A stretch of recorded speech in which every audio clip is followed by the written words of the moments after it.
இயற்கையை இயற்கையை நேசித்து இயற்கையோடு ஒன்றி இயற்கையில் விளைந்த உணவு உண்டு ஆரோக்கிய வாழ்வை பெறுவோம். திருவள்ளுவனார் உழவினை பற்றி, உழவினர் கைமடங்கின் இல்லை விழைவதும் விட்டோம் என்பார்க்கும் நிலை.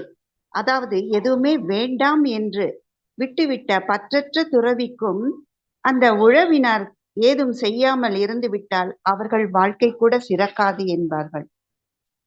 பல குடை நீழலும் தம் குடைக்கு காண்பார் அழகுடை நீழலவர் என்பார்.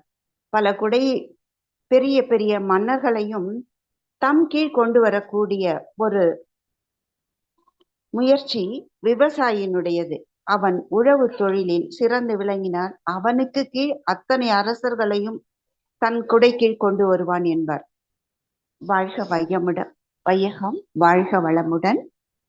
உழுவார் உலகத்தார்க்கு ஆணி அஃது ஆற்றாது எழுவாரை எல்லாம் பொறுத்து. பல்வேறு தொழில்களை செய்பவரையும் தாங்குவதால் உழவர் உலகத்தார்க்கு அச்சாணி போன்றவர்.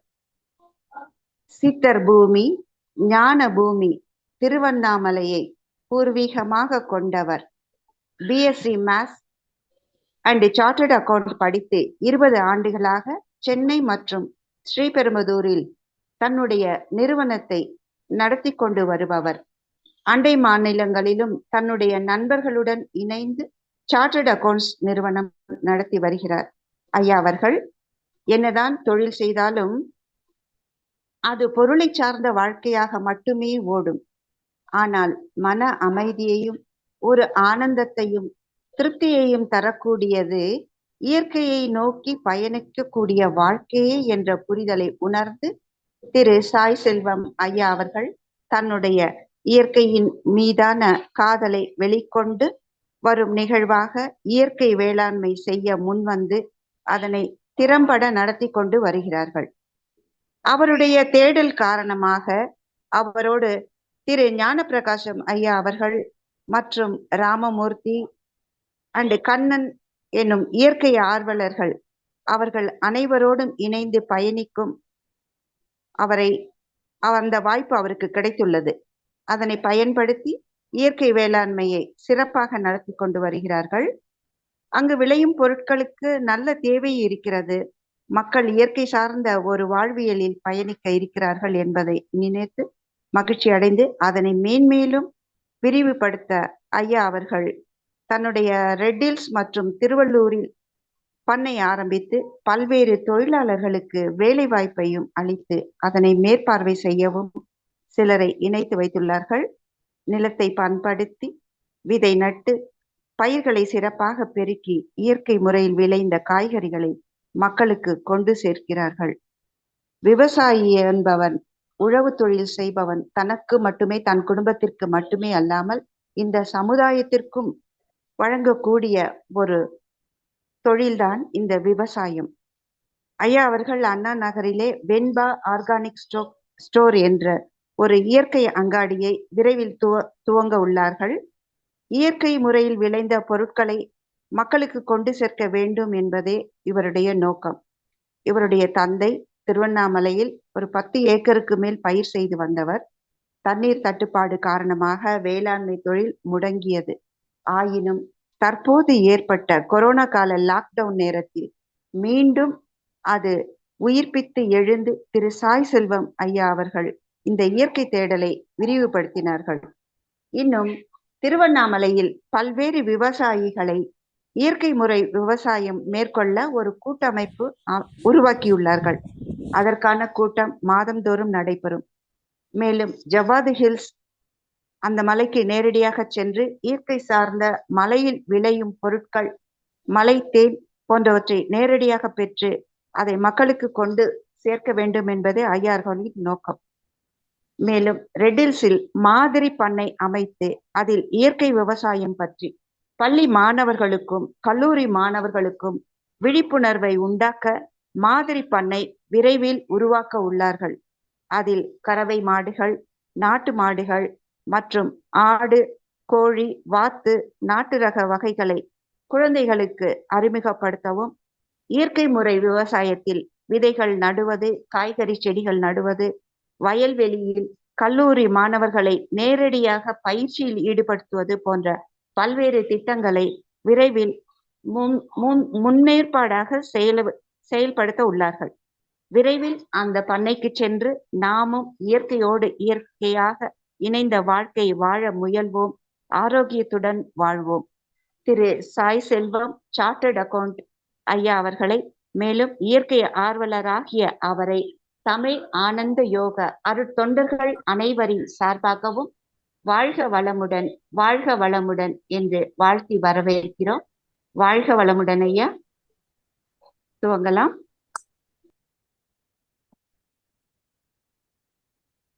என்னுடைய வீடியோ அனைவருக்கும் இனிய மாலை வணக்கம். என்னுடைய வீடியோ உங்களுக்கு தெரியுதான்னு தெரியல. யாராவது ஒருத்தர் தெரியுதுங்களா? தெரியுதுங்க ஐயா. வாழ்க வளமுடன். தொடரலாம். ஆமா. இந்த தமிழ் ஆனந்த யோகம் இந்த மையத்தின் மூலம் நான் இன்று மாலை இணைவது எனக்கு மிகவும் சந்தோஷமாக இருக்கிறது. ஆனால் ஒரு சிறிய சிரமம் என்னவென்றால், நான் இன்னைக்கு தோட்டத்திலே இருக்கிறேன். திருவள்ளுவர் தோட்டத்துல ஒரு வேலை சுமை காரணமாக இங்கே இருக்க வேண்டிய ஒரு சூழ்நிலை கட்டாயமா ஏற்பட்டு விட்டது. அதால இந்த லைட்டிங் செட்டிங்ஸ் எல்லாம் பாத்தீங்கன்னா கொஞ்சம் கம்மியா இருக்கும். எல்லாரும் சிரமம் பார்க்காம கொஞ்சம் பாருங்க. இப்ப அம்மா அனார்கலி அம்மா உண்மையா சொன்ன ஒரு பெரிய சேவை செய்துன்னு இருக்காங்க. சசிகுமார் ஐயா, இன்னும் இந்த குழுவில் இருக்கிறவங்க அத்தனை பேரும் ஒரு என்ன சொல்றது, ஆன்மீகத்திலேயே அதிக நாட்டம் கொண்டு உண்மையாவே ஒரு மனித நியாயத்தோட வாழறதுக்கான வழியை வகுத்து கொண்டு நீங்க எல்லாம் இணைந்து செயல்படுறது ரொம்ப சந்தோஷமான விஷயமா இருக்கு. உங்களுடன் நானும் இணையிறது எனக்கு இன்னும் மிகுந்த ஆனந்தமாக இருக்கிறது. என்னுடைய பெயர் அம்மா சொன்ன மாதிரி சாய் செல்வம். நான் திருவண்ணாமலை டிஸ்ட்ரிக்ட்ல இருக்க ஒரு சின்ன வில்லேஜ், மானாவரம் ஒரு வில்லேஜ், அங்கதான் பிறந்தேன். 3/6/1973 என்னுடைய பிறந்த நாள் இன்று. அந்த கிராமத்துல தான் பிறந்தோம். எங்களுடைய குடும்பம் பாத்தீங்கன்னா ஒரு ஒரு விவசாய குடும்பம், நன்றாக விவசாயம் செய்யக்கூடிய ஒரு குடும்பத்துல பிறந்தவன் தான் நானு. என் குடும்பத்துல இருக்கிறவங்க இப்ப என்னோட சேர்ந்து 5 பேர் என்னுடன் பிறந்தவர்கள். அப்பா அம்மா 7 பேரும் நாங்க சிறந்த விவசாயம் செய்துன்னு இருந்தோம். ஆல்மோஸ்ட் 1995 வரைக்கும் இருக்கலாம். அதுக்கு பிறகு அம்மா கோடிட்ட மாதிரி கிணற்றில் இருக்கிற நீர் வற்றி போன காரணத்தால நம்மளால கண்டினியூவா சிறந்த விவசாயம் செய்ய முடியல. ஸோ அதுதான் என்னுடைய பேக்ரவுண்ட் ஆக்சுவலா பார்த்தீங்கன்னா. ஸோ பள்ளி படிப்புல இருந்து கல்லூரி படிப்பு வரைக்கும் திருவண்ணாமலை டிஸ்ட்ரிக்ட்ல படிச்சுட்டு சென்னைக்கு 1996ல சென்னைக்கு வந்தேன். சிஏ படிக்கிறதுக்காக வந்தேன். இங்கிருந்து அப்படியே சிஏ படித்தோம். இங்கே சென்னையில செட்டில் ஆகிட்டோம். இதுதான் என்னுடைய இது. 2001ல இருந்தே சிஏ ப்ராக்டிஸ் ஆரம்பித்தோம். பிரான்ச்சஸ் இருக்கு, 7 பேர் பார்ட்னர்ஸ் நாங்க. இது எல்லாம் ஒரு பேக்ரவுண்டு, என்னுடைய பேக்ரவுண்டு. ஆல்மோஸ்ட் ஒரு 23 இயர்ஸ் சொல்லலாம். கொரோனா வரைக்கும் நான் சென்னை ஒரு 22 to 23 இயர்ஸ் சென்னையில எப்படி வாழ்ந்தேன்னு சொல்ல முடியாது. ரொம்ப வேகமான ஒரு வாழ்க்கை. அந்த வேகமான வாழ்க்கையில எதையும் நம்ம ஆராய்ந்து பார்க்க முடியாத ஒரு சூழ்நிலை. இப்பேற்பட்ட சூழ்நிலையில தான் ரொம்ப வேகமான வாழ்க்கையோட வாழ்ந்துட்டோம். குடும்ப சுமைன்னு ஒன்று சொல்ல முடியாது, வேலை சுமை தான் அதிகமானது. ஆக பார்த்தீங்கன்னா நட்பு, குடும்பம், இது மாதிரி நிறைய விஷயங்கள், என்னுடைய கிளைண்ட் பேசிஸ், இவங்களுக்கு சப்போர்ட் பண்றது, இதுவே காலையிலிருந்து ஈவினிங் வரைக்கும் எனக்கு இதுலயே தான் தொடர்ந்து வேலை பளு காரணமாக போயின்னு இருக்கும் என்னுடைய நேரம். அது ஒரு பக்கம் இருக்குல்ல, எனக்கு ஆன்மீகத்திலையும் அதிகமான நாட்டம் எனக்கு சின்ன வயசுல இருந்தே உண்டு. ஏன்னா நான் திருவண்ணாமலையில வளர்ந்தவன். ரமண மகரிஷி ஐயாவுடைய ஆசிரமம், ரமணாசிரமத்துல அதிகமா தங்கி இருந்து அதிகமா என்னுடைய படிப்பு காலத்துல ஒரு பகுதி அங்கதான் இருந்தேன், அந்த ஆசிரமத்துல. ஸோ அதால எனக்கு ஆன்மீக நாட்டமும் சின்ன வயசுல இருந்தே வந்தது. யோகா பண்றதுல இருந்து, மெடிடேஷன் பண்றதுல இருந்து எனக்கு அதுல அதாவது ஒரு அமைதியான ஒரு மனநிலையை வச்சுக்கிறது எப்படி அப்படின்றது, படிப்புலயும் சரி, ஒரு நல்ல படிப்பு கொண்டு வர்றதுக்கும் எனக்கு இந்த மெடிடேஷன், இந்த விஷயங்கள்லாம் எனக்கு சின்ன வயதுல இருந்தே பெரிய உறுதுணையாக இருந்தது. அதுதான் என்னுடைய பேக்ரவுண்ட். அந்த ஸ்பிரிச்சுவல் எனக்கு கண்டினியூ ஆனது. அதுக்கு பிறகு பாத்தீங்கன்னா சிஏ படிக்கும் போது ஒரு கடினமான படிப்பு. இந்த படிப்புக்கு உறுதுணையா இருந்ததும் அதே மெடிடேஷன், ஒரு ஸ்பிரிச்சுவாலிட்டி தான். அப்போ சத்குரு ஐயாவுடைய இவரு என்னது ஜக்கி வாசுதேவ் ஐயாவுடைய வகுப்புகள்லாம் நான் அட்டன் பண்ணியிருக்கேன் 2000 சிஏ படிக்கும் போது. அதுல இருந்தே நான் வந்து அவருடைய மெடிடேஷனும் யோகா டெக்னிக்ஸும் ஃபாலோ பண்ணுவேன். அதுக்கு பிறகு எந்த ஸ்பிரிச்சுவல் குரு வந்தாலும் அவங்களுடைய அவங்களே படிக்கிறதும், அவங்களுடைய புத்தகங்கள் படிக்கிறதும், அவங்களுடைய சொற்பொழிவுகள் எங்க இருந்தாலும் போய் அட்டன் பண்றதும் அது மாதிரி இருப்பேன். எல்லாரும் ஆல்மோஸ்ட் யார் இருந்தாங்களோ எல்லாருமே. அதுக்கப்புறம் வந்து ஒரு பெரிய மாற்றம் வந்து 2008 என்னுடைய கம்பெனிலாம் இருந்தது. அது ஒரு பெரிய பேக்ரவுண்ட் ஆடிட்டர் மட்டும் இல்லைங்க. நான் ஒரு பிபிஓ கம்பெனி வச்சிருந்தேன். அந்த டைம்ல வந்து ரிசெஷன் 2008 வந்து ரிசெஷன்ல மாட்டிடுச்சு. அந்த டைம்ல வந்து ஒரு பெரிய சரிவு ஏற்பட்டது. பொருளாதார ரீதியாகவும் தொழில் ரீதியாகவும் ஒரு சரிவு. அதுல இருந்து மீண்டெடுக்க எனக்கு மறுபடியும் முழுமையா பயன்பட்டது பார்த்தீங்கன்னா, இதே அந்த ஸ்பிரிச்சுவல் ஆன்மீக பயணம் தான் நான் சொல்ல முடியும். நான் அப்போ வந்து பாபா ராம்தேவ்கிட்ட ஹரித்வார் போயிட்டு ஒரு 11 நாள் பயிற்சி, ஆசிரியர் பயிற்சி கலந்து அங்க பயிற்சி எடுத்துட்டு வந்து அண்ணா நகர்ல இருக்கிற பூங்காக்கள்ல வந்து நாங்க கிளாஸ் எடுப்போம். ஸோ 150 ஆசிரியர்களை வந்து நியமிச்சாங்க தமிழ்நாட்டில். அப்போ 2009ல பாபா ராம்தேவ் அந்த இது மூலியம் யோகா மையம் மூலியம் அதுல நானும் ஒரு ஆசிரியராக வந்து ஒரு பயிற்சி பெற்று இங்க இருக்கிற மக்களுக்கு வந்து பூங்காக்கள் வந்து அவங்க வந்து தொடர்ந்து பயிற்சி எடுக்கிறதுக்கு நானும் ஒரு உறுதுணையா ஒரு இன்ஸ்ட்ரக்டரா இருந்தேன். அதுக்கப்புறம் மறுபடியும் பணி சுமை காரணமாக அதுலயும் விட்டு விட்டு வர்ற மாதிரி ஒரு விஷயம் இருந்தாலும் அந்த ஸ்பிரிச்சுவாலிட்டி என் மனசுக்குள்ள இருந்துனே இருக்கும். ஒரு எப்பயுமே வந்து ஒரு தேடல், ஆன்மீக தேடல், ஒரு மக்களுக்கு ஏதாவது செய்யணுன்ற ஒரு ஆர்வம், அவங்களோட சேர்ந்து வாழணுன்ற ஒரு ஆர்வம், பணம் மட்டும் கிடையாது. ஏதாவது இந்த மக்களுக்கு ஏதாவது இந்த உலகத்துக்கு ஏதாவது நம்ம செஞ்சுட்டு போனோம். வந்ததின் நோக்கம் இன்னும் முழுமையா தெரியாம தான் இருக்கிறேன். இருந்தாலும் எனக்கு தெரிஞ்ச வரைக்கும் மக்கள் சேவையே மகேசன் சேவைன்ற ஒரு கருத்தை மனதில் கொண்டுதான் இந்த விஷயத்துல நான் இறங்கி செஞ்சுன்னு இருக்கேன். ஸோ இப்படி வந்து அந்த ஆன்மீக பயணம் எனக்கு தொடர்ந்து என் கூடயே தான் வந்துன்னு இருக்கு, இன்னமும் இருந்துன்னு இருக்கு. அந்த விஷயத்துல உங்களுடன் பயணிக்கும் போது எனக்கு ரொம்ப சந்தோஷமா இருக்கு. ஒரு நல்ல மனிதநேய மக்களோட நானும் இணைந்திருக்கிறேன்றதுல உண்மையாவே அளவற்ற சந்தோஷம். இப்ப இந்த 2000 இந்த அதாவது சிஏ படிப்பு முடிச்சாச்சு, எல்லாம் முடிச்சாச்சு. 2010, 11, 12 பாத்தீங்கன்னா இந்த ஆர்கானிக் புரட்சின்றது ஒண்ணு ஆரம்பிச்சது. ஓரளவுக்கு வந்து மக்கள் மத்தியில பேசப்பட்டது இந்த 2010, 11 இருந்து ஆர்கானிக்ன்றது இயற்கை வழி விவசாயம் எல்லாமே.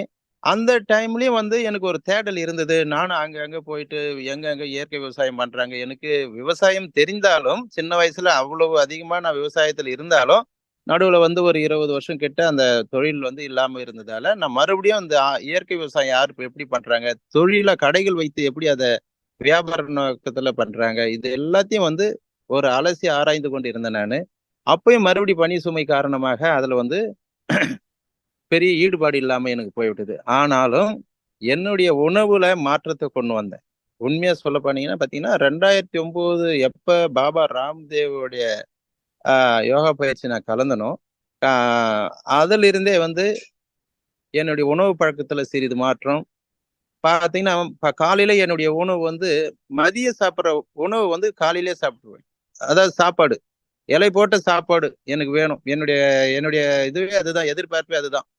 எனக்கு காலையில ஒரு 9 o'clock இலை போட்டு சாப்பிடணும். இதுதான் எனக்கு. இது ஒரு பெரிய சிரமம் எங்க வீட்டுல இருக்கிறவங்களுக்கும் என்னுடைய மனைவிக்கும் வந்து இது ஒரு பெரிய சிரமத்தை கொடுத்துதான் நான் வந்து அதை 2009 இருந்து ஆல்மோஸ்ட் இன்னைக்கு வரைக்கும் நான் வீட்டுல இருந்தேன்னா எனக்கு காலையில வந்து மதிய உணவுக்கு இடையில என்னென்னலாம் போட்டு பொரியல் என்னென்ன இருக்கோ, சாம்பார், ரசம், மோர் என்னென்ன இருக்கோ நெய்யோட எனக்கு கொடுக்கணும். இதுதான் என்னுடைய இதுவா கொண்டு வந்தேன். அதே மாதிரி மதிய சாப்பாடு அப்படின்னு பாத்தீங்கன்னா மதிய உணவுன்னு பாத்தீங்கன்னா பழங்கள், எங்க இருந்தாலும் எனக்கு பழங்கள் கொடுக்கணும். இதுதான் என்னுடைய வேண்டுகோளா இருக்கும். மனைவி கிட்ட இருந்தாலும் சரி, நான் அலுவலகத்துல இருந்தாலும் என்னுடைய அட்மின் வந்து பாத்தீங்கன்னா அந்த பழத்தை தயாரிச்சு தந்து கட் பண்ணி எனக்கு எடுத்து வந்து வச்சிருவாங்க. இந்த 2 வேளை உணவு வந்து உண்மையாவே அவ்வளவு கட்டுப்பாடா ஒரு குறைஞ்சபட்சம் ஒரு 14 வருஷமா இது வந்து நான் வந்து தொடர்ந்து நடைமுறையில கொண்டு வந்து இருக்கேன். அதுதான் சாப்பிட்டுன்னு இருக்கேன். இது ஏன் அப்படின்ற ஒரு குறிக்கோள் என் மனசுல ஏன் இது வந்தது, இதை நான் மற்றவங்களுக்கும் கொண்டு போக ட்ரை பண்ணேன். ஏன் வாழை இலையில சாப்பிடணும், நீங்க மட்டும் என்ன வாழை இலையில சாப்பிட்றீங்க அப்படின்னு எல்லாருமே கேட்பாங்க. எனக்கு வாழை இலையில என்னென்ன அதுல பயன்கள் இருக்கு, என்னென்ன ஆன்டி ஆக்சிடென்ட் இருக்கு, அதனுடைய பயன் என்ன, கேன்சரு புற்றுநோயை குணப்படுத்துற அளவுக்கு ஒரு பச்சையம் அதுல இருக்கு அப்படின்றதெல்லாம் நம்ம தெரிஞ்சிருக்கிறோம். அதே மாதிரி வாழை இலையில சாப்பிடும்போது அதனுடைய ருசியே வேற. அதெல்லாம் தெரிஞ்சு நான் அது வந்து இந்த 15 வருஷமாக நான் சாப்பிட்டேன். அது என்ன பயன் கொடுக்குதோ கொடுக்கலையோன்றது வேற விஷயம். ஆனா அதுல சாப்பிடணும், அதுல ஆரோக்கியம் இருக்கு அப்படின்றத முடிவு பண்ணி நான் செஞ்சுன்னு இருக்கேன். நான் எல்லாருமே ஒரு 2 வருஷத்துக்கு முன்ன கூட எல்லாருக்கும் ஃப்ரீயா வாழை இலை எடுத்துமே கொடுத்து இதுல சாப்பிடுங்க அப்படின்ட்டு கூட டிஸ்ட்ரிபியூட் பண்ணி பார்த்தேன். எனக்கு உண்மையாவே அப்ப பேரும் வச்சாங்க, வாழை இலை விரும்பி அப்படின்ட்டு ஒரு பேரும் வச்சாங்க. ஸோ இது மாதிரி வந்து இந்த உணவுல வந்து ஒரு மாற்றத்தை கொண்டு வர்றதுக்கு எனக்குள்ளேயே ஒரு மாற்றத்தை நான் கொண்டு வந்திருக்கேன். ஸோ இது ஏன் எனக்குள்ள கொண்டு வந்தேன், இது ஏன் மக்களுக்கு கொண்டு போகணும் அப்படின்னு நினைக்க வச்சது வந்து இந்த கொரோனான்னு சொல்லலாம். கொரோனா வந்ததுதான் உண்மையாவே 2020 தான் அந்த கொரோனா வந்தது. அதுக்கு முன்னே அந்த நாட்டை வந்து ஃபுட்டுல வந்து எனக்கு இருக்கும். ஆனா அதை மக்களுக்கு கொண்டு போய் சேர்க்கணுன்ற ஒரு ஆர்வம் வந்து முதல்ல இருந்தாலும் படிப்படியா குறைஞ்சு வந்தது. ஆனா கொரோனா வந்த பிறகு ஒரு பெரிய மாற்றத்தை மறுபடியும் கொண்டு வந்து விட்டது. ஸோ கொரோனா வந்ததும் என்னுடைய கிராமத்துக்கு நான் செல்ல வேண்டியது இருந்தது. ஒரு 2 மாதங்கள் வந்து கிராமத்துல இருந்தோம். அந்த கிராமத்துல இருக்கும்போது உண்மையாவே அப்போதான் மறுபடியும் விவசாய நாட்டம் அதிகமானது எனக்கு. ஸோ எங்க இடத்துல நாங்க அம்மா சொன்ன மாதிரி நடுவுலயே வந்து நாங்க எங்க நிலத்தெல்லாம் வித்துட்டு சென்னையில வந்து எல்லாருமே செட்டில்.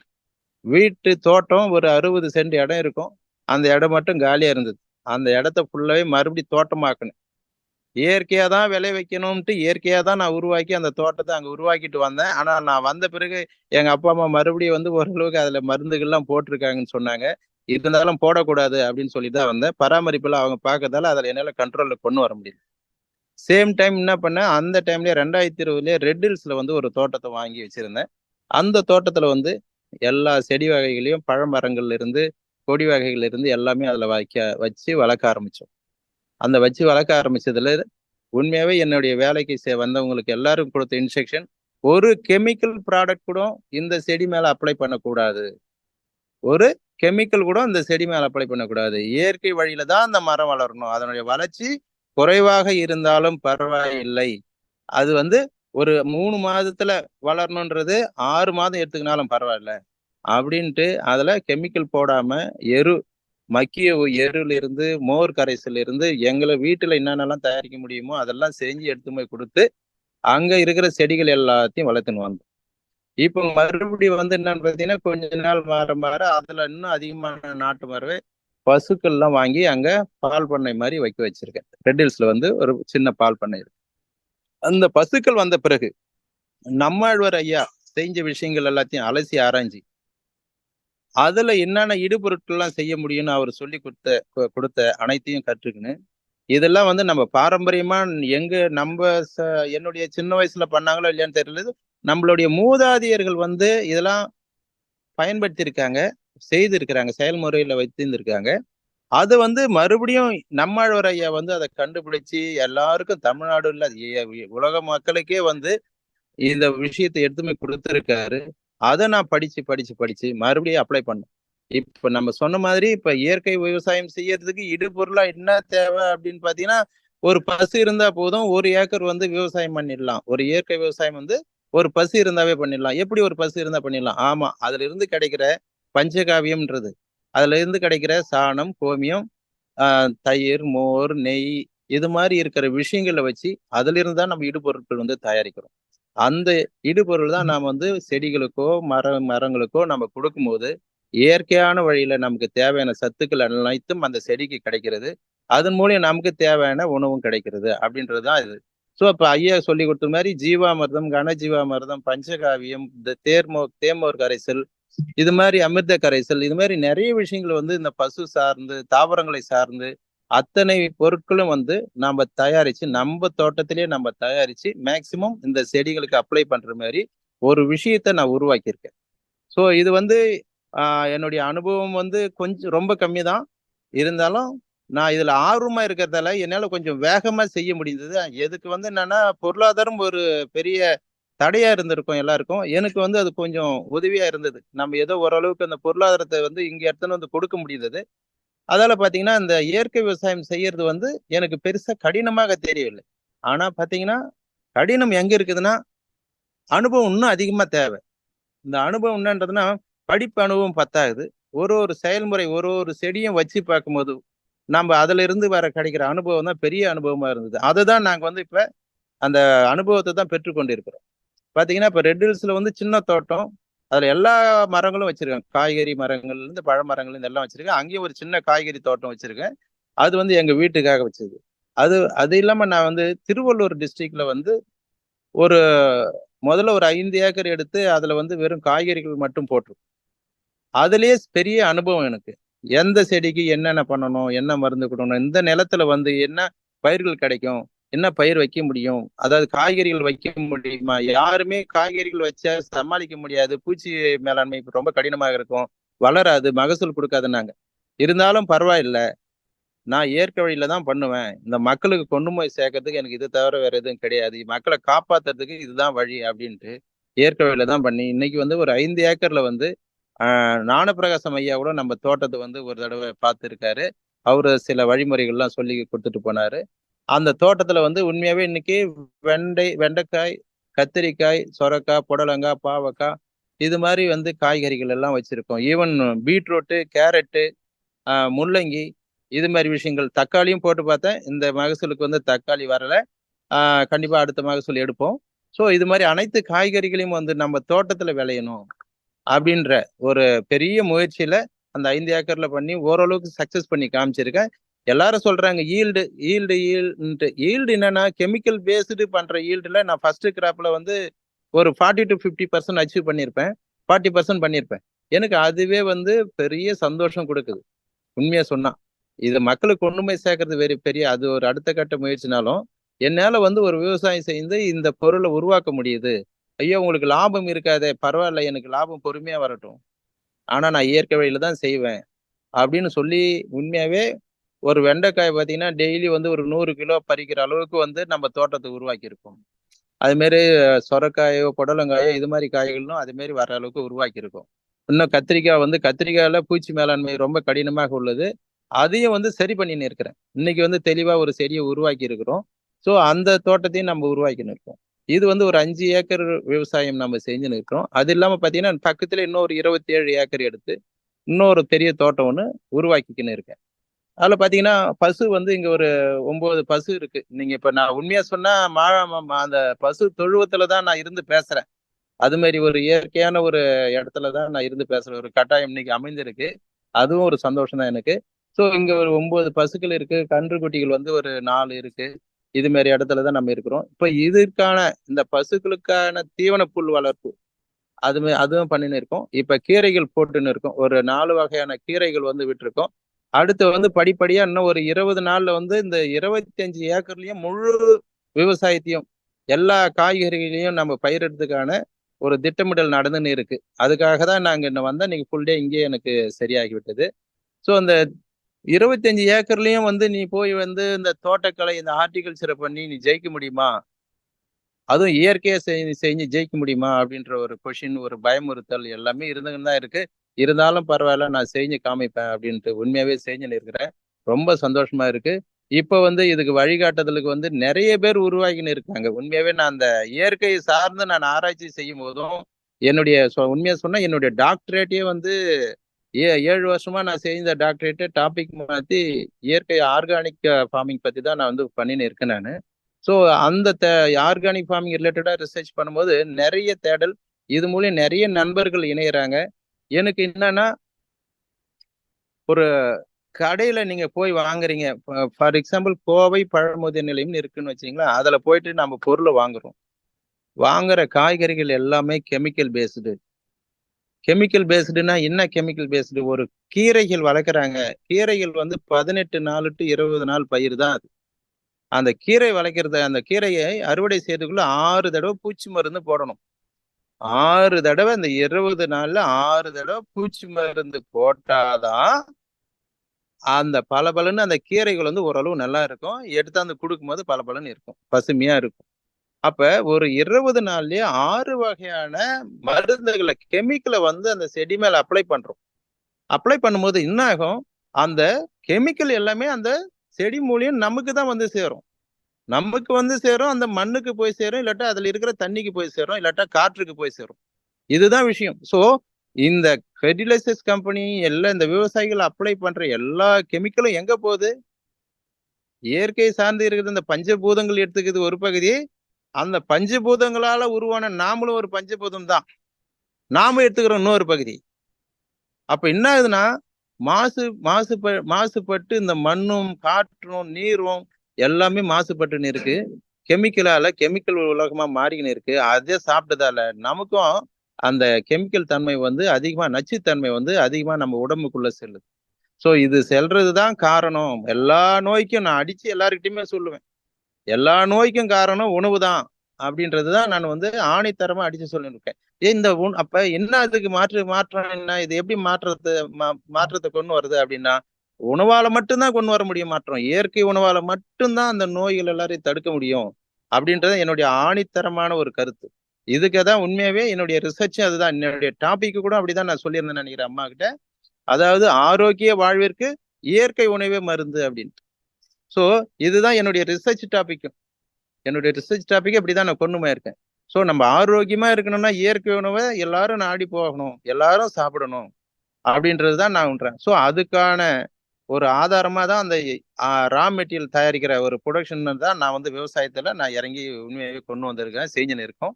இந்த விவசாயம் பொறுத்த வரைக்கும் பாத்தீங்கன்னா, நான் சொன்ன மாதிரி வந்து ஒரு சின்ன விஷயம் கிடையாது. பாப்புலேஷன் வந்து பாத்தீங்கன்னா, ஒரு தமிழ்நாடு பாப்புலேஷன் மோர் தென் 7 crore. ஸோ அந்த 7 கோடி மக்களுக்கு வந்து இயற்கை உணவு கொடுக்குறதுன்றது வந்து ஒரு பெரிய புரட்சி செய்யணும். ஆனா வந்து மக்கள் மத்தியில வந்து ஒரு மேல்தட்டு மக்கள் மத்தியில கண்டிப்பா வந்து ஒரு அவேர்னஸ் வந்திருக்கு. அவங்களும் வாங்க ஆரம்பிச்சிருக்காங்க. அதே மாதிரி விவசாய மக்கள் பக்கமும் வந்து பாத்தீங்கன்னா ஒரு 3 to 4% பீப்புள் வந்து இயற்கை விவசாயம் செய்யணுன்ற ஒரு முயற்சி செஞ்சுன்னு இருக்காங்க.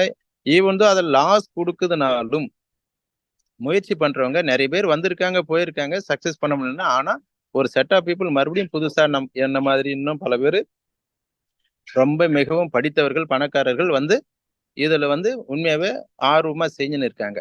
ஸோ இப்ப என்னுடைய இது என்னன்னு பாத்தீங்கன்னா, ஸோ இயற்கை பொருட்களை நம்ம தயாரித்து, இயற்கை விவசாயத்து மூலம் தயாரித்து மக்களுக்கு கொண்டு போய் சேர்க்கணும். ஸோ மக்கள் அந்த இயற்கை உணவை சாப்பிட்டாங்கன்னா தான் கண்டிப்பாவே வந்து இந்த அவங்களுடைய அதாவது உடல்நிலை முன்னேற்றம் வந்து கண்டிப்பாவே இருக்கும். இன்னைக்கு வந்து ஒரு யங்ஸ்டர்ஸுக்கு வந்து ஒரு 10 வயசு பையனுக்கு வந்து பாத்தீங்கன்னா இந்த உணவுல இருக்கிற மாற்றங்கள் தெரியாது. அதே இன்னைக்கு சாப்பிடுற உணவை வந்து இன்னும் ஒரு 10 வருஷம் அவன் கண்டினியூவா சாப்பிட்டானா எல்லா நோய்களும் வந்துடும். அதுல எந்த மாற்று கருத்தும் கிடையாது.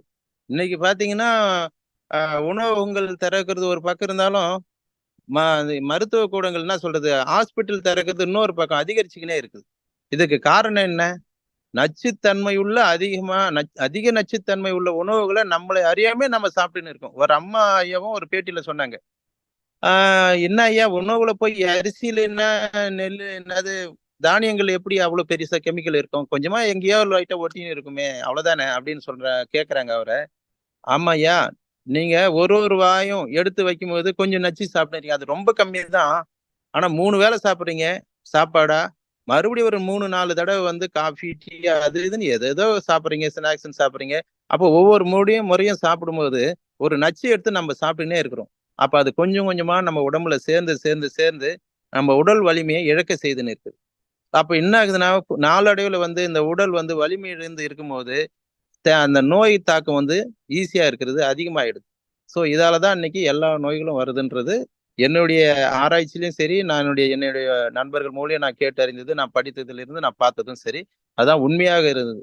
பாத்தீங்கன்னா அப்ப எதுக்கு என்ன பண்ணணும் நம்ம அப்ப பாத்தீங்கன்னா, ஸோ இந்த 40 வருஷம் ஒரு 30 வருஷம் நம்ம பயன்படுத்திய உணவு தான் இன்னைக்கு அதிகமான நோய்க்கு காரணம் அப்படின்றது ஒரு பக்கம். இன்னொன்னு சடனா ஒரு கொரோனான்னு வந்து நம்மள உண்மையை உணர்த்திட்டு போச்சு.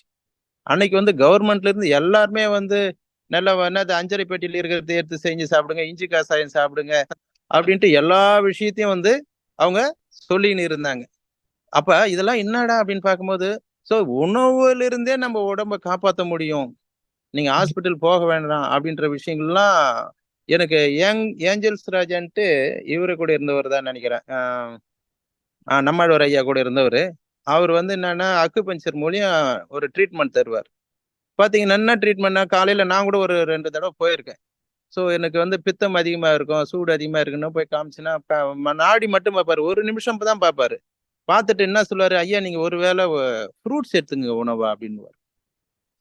இன்னொருத்தர் போய் பார்ப்பாரு, பக்கத்துல பார்க்கும்போது அவரு என்ன சொல்றாரு, அவங்களுக்கு என்ன சொல்றாருன்னா, நீங்க 2 வேளை காலையிலயும் ஈவினிங்கும் வந்து உங்க உணவு வந்து ஃப்ரூட்ஸா எடுத்துங்க அப்படின்னுவாரு.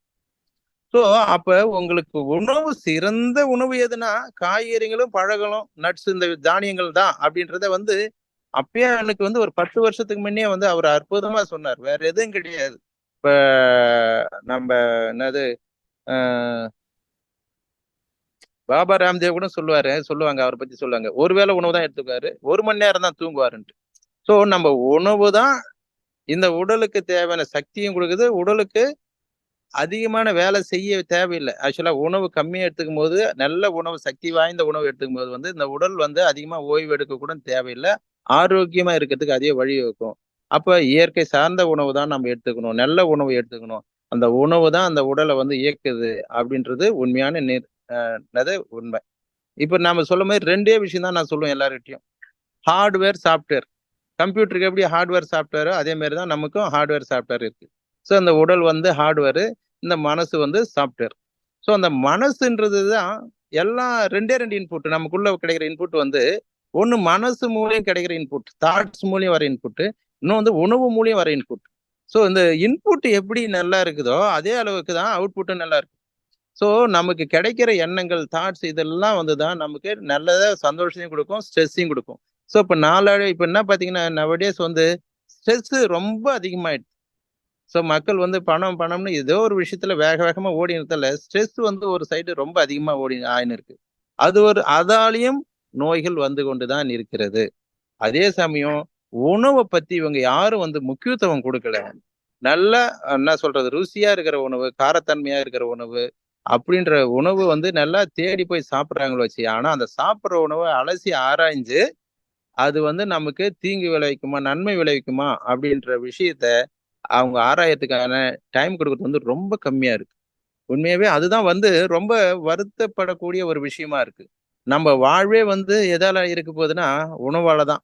ஆனா அந்த உணவுக்கு கொடுக்கிற முக்கியத்துவம் வந்து ரொம்ப மிக மிக மிக மிக குறைவு.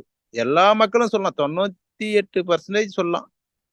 உணவு தான் அப்படின்றது போய் இப்ப வேலை பளு வேற ஏதேதோ ஈகோ அது இதுன்னு ஏதோ ஒரு விதத்துல பயணப்பட்டுன்னு இருக்காங்களே, இந்த உடலுக்கும் உணவுக்கும் முக்கியத்துவம் தரத வந்து ரொம்ப மீகர் பீப்புள் தான் வந்து இதை செஞ்சுன்னு இருக்காங்க. அப்ப இதாலதான் வந்து எல்லா நோய்களும் வந்து உருவாகின்னு இருக்குது. அப்ப நம்ம என்ன செய்யணும்? மக்கள் மேல எனக்கு அதிகப்படியான ஒரு கோபம் எப்பயுமே இருக்கும். நீ வாழறது எதுக்காக? இந்த உடம்ப காப்பாத்துறதுக்காக. எண்ஜான் உடம்பு அந்த ஒரு ஜான் வயிறு. இதுதான் அந்த ஒரு ஜான் வயிறு ஒழுங்கா நம்ம நிரப்பணும்னா இந்த எண்ஜான் உடம்பு எப்பயுமே நல்லா இருக்கும். அப்ப அந்த ஒரு ஜான் வயிறு நிரப்புறதுக்கு தேவையான உணவு இருக்கு இல்லையா? அந்த உணவு நம்ம தயாரிக்கிற உணவு, காற்று, நீர் இது 3ம் சரிசமமா அளவோட நம்ம நல்ல உணவா கொடுத்தோம்னா இந்த எண்ஜான் உடம்பும் நல்லா இருக்கும். ஆனா இதுக்கு யாரும் ஆராய்ச்சி செய்யறது கிடையாது. பொறுமையா அதை போயிட்டு ஒரு கடையில போய் நானே கூட வாங்க மாட்டேன், எப்பயாவது வாங்குவேன். ஒரு கடையில போயிட்டு நல்ல பொருள் எது அப்படின்னு தேடி போய் வாங்குறது கூட உங்களுக்கு டைம் இல்லாம உழைச்சுன்னு இருக்காங்க. உண்மையா சொன்னா இதுதான் நடந்துன்னு இருக்கு. சோ இப்ப நம்ம இதுக்கு மாற்று கருத்தா தான் நானே வந்து இந்த களத்துல இறங்கி இருக்கேன். இப்ப நீங்க பாக்குறதெல்லாம் நம்ம தோட்டம் தான். திருவள்ளூர்ல இருக்கிற தோட்டம், இந்த காய்கறி தோட்டம். சோ அந்த 5 ஏக்கர்ல தான். இதுலயும் வந்து நிறைய பூச்சி பிரச்சனை எல்லாம் இருக்கு. சோ பெஸ்டிசைட் இஷ்யூஸ் இருக்கு. அதெல்லாம் கூட சரி பண்ணி கொண்டு வந்துன்னு இருக்கோம். சோ இப்ப என்னன்னா என்னுடைய நோக்கம் என்னன்னு பாத்தீங்கன்னா, இந்த விவசாயத்தை வந்து இயற்கை விவசாயத்தை வந்து நம்மாழ்வார் ஐயா சொல்லியிருக்காரு. ஒரு 100 பள்ளிகளாவது பயிற்சி கூடங்கள் இருக்கணும் அப்படின்னு சொன்னாரு. ஒரு தடவை அவர் பேச்சு கேட்கும்போது இது சொன்னாரு. 100 பயிற்சி கூடங்கள் இருக்கணும். அந்த பயிற்சி கூடங்களை வந்து தினமும் பயிற்சி கொடுத்துக்கினே இருக்கணும். இயற்கை விவசாயத்தை பற்றியான பயிற்சி கொடுத்துக்கினே இருக்கணும். அப்ப ஒரு 100 பள்ளிக்கூடங்கள்னா என்னன்னா ஒரு கல்லூரின்னு வச்சீங்களா, ஒரு கல்லூரி, அக்ரி கல்லூரி இருக்குன்னா அதுல இயற்கை வழி கல்லூரி, இயற்கை வழி விவசாய கல்லூரி அப்படி இருக்குன்னா ஒரு 100 கல்லூரி இருக்குன்னா ஒரு கல்லூரியில 1000 ஸ்டூடெண்ட் படிக்கிறாங்கன்னா அப்ப 100 கல்லூரினா 1,00,000 பேராவது இது தொடர்ந்து படிச்சுக்கிட்டே இருக்கணும். அப்பதான் வந்து இன்னொரு 5-10 வருடங்களையாவது ஒரு விவசாய மாற்றத்தை கொண்டு வர முடியும். இயற்கை வழி விவசாய மாற்றத்தை கொண்டு வர முடியும் அப்படின்றதுதான் உண்மையான ஒரு விஷயம். ஸோ அந்த விஷயத்துல பார்க்கும்போது பாத்தீங்கன்னா நம்மாழ்வார் ஐயா சொன்னதை 100% நம்ம எல்லாரும் கண்டிப்பா நம்ம ஃபாலோ பண்ணணும். அந்த ஒரு விஷயமா தான் நான் அந்த முயற்சியில நான் இறங்கி இருக்கேன். எனக்கு வந்து உண்மையா சொன்னா ஒரு டிஸ்ட்ரிக்ட்டுக்கு ஒரு 1000 ஏக்கர் விவசாயம் பண்ணணும். அப்போ ஒரு 39 டிஸ்ட்ரிக்ட் நம்ம இதுல இருக்குதுன்னா தமிழ்நாட்டுக்கு நான் 39,000 40,000 ஏக்கர்ல வந்து நம்ம இயற்கை விவசாயம் நாமளே பண்ணணும். நம்ம ஒரு கார்பரேட்டா பண்ணணும். இந்த கார்பரேட்ல வந்து எல்லாரும் இணைந்துகிட்டோம். இதுக்கான ரிசர்ச் நம்ம பண்ணுவோம். அப்படின்றதுதான் உண்மையான ஒரு முயற்சியில வந்து இறங்கி நான் செஞ்சுன்னு இருக்கிறேன். இப்ப இதுல வந்து இறங்கி ஒரு 32 ஏக்கர்ல வந்து செய்ய ஆரம்பிச்சுட்டோம். திட்டமிடல் நடந்துன்னு இருக்கு. இதுல பாத்தீங்கன்னா இது ஒரு இன்டகிரேட்டட் ஃபார்மிங்கா தான் இதை கொண்டு போறதுக்கான ஒரு பெரிய முயற்சி செஞ்சுன்னு இருக்கேன். இதுல பொருளாதாரமும் ஒரு பெரிய ஒரு சப்போர்ட் தேவைப்படுது. என்னால முடிந்தது இது வரைக்கும் நானே செஞ்சுன்னு இருக்கேன். பசுக்கள் வளர்க்கறது, இப்ப அடுத்தது வந்து அம்மா சொன்ன மாதிரி ஆடு, கோழிகள், வாத்துகள் இதெல்லாம் வளர்க்கறது. ஸோ இதெல்லாம் ரொம்ப முக்கியமானது இயற்கை விவசாயத்துக்கும் தேவையான ஒரு விஷயங்கள். ஸோ இந்த முயற்சியில வந்து நாங்க பெருசா முயற்சி செஞ்சுன்னு இருக்கிறோம்.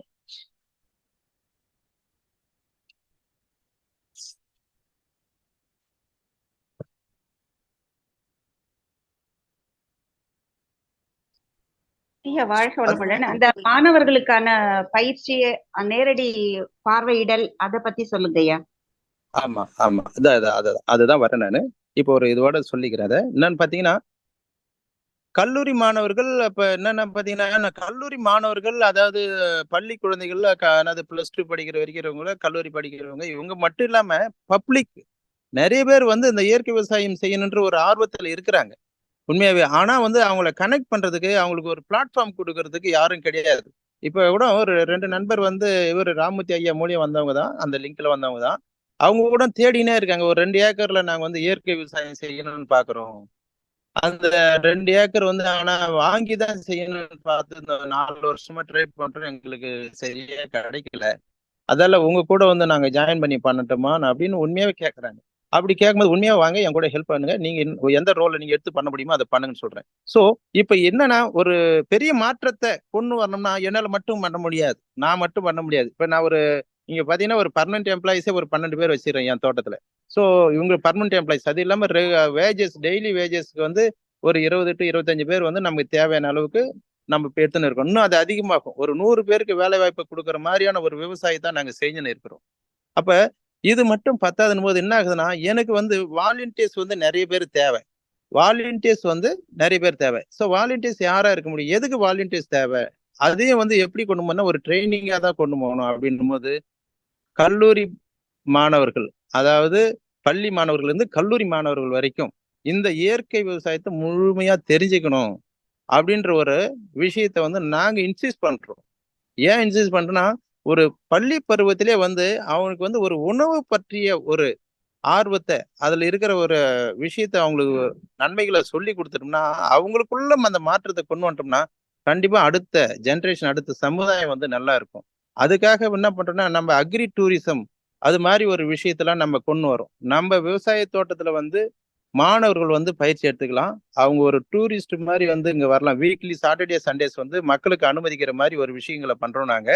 ஸோ அவங்க வந்து நம்ம தோட்டத்துல சுத்தி பார்த்துட்டு நம்ம இந்த விவசாயத்துல டு Z பார்ட்டா என்னென்னலாம் செய்யறோம், எப்படி செய்யறோம் அப்படின்றது எல்லாத்தையும் அவங்களுக்கு விளக்கம் கொடுத்து பிராக்டிக்கலா அவங்களுக்கு விளக்கம் கொடுத்து அவங்களே செய்ய வைக்கிற அளவுக்கு அந்த ஏற்பாடுகள்லாம் செய்து நிற்கிறோம். ஏன்னா அப்போதான் உண்மையாவே விவசாயத்துல என்ன நடக்குதுன்றது அவங்களுக்கு உண்மை தெரியும். இயற்கை விவசாயம்ன்றது அவங்களுக்கு அப்பதான் தெரியும். ஆர்கானிக்னு சொல்றாங்களே, எப்படி ஆர்கானிக்?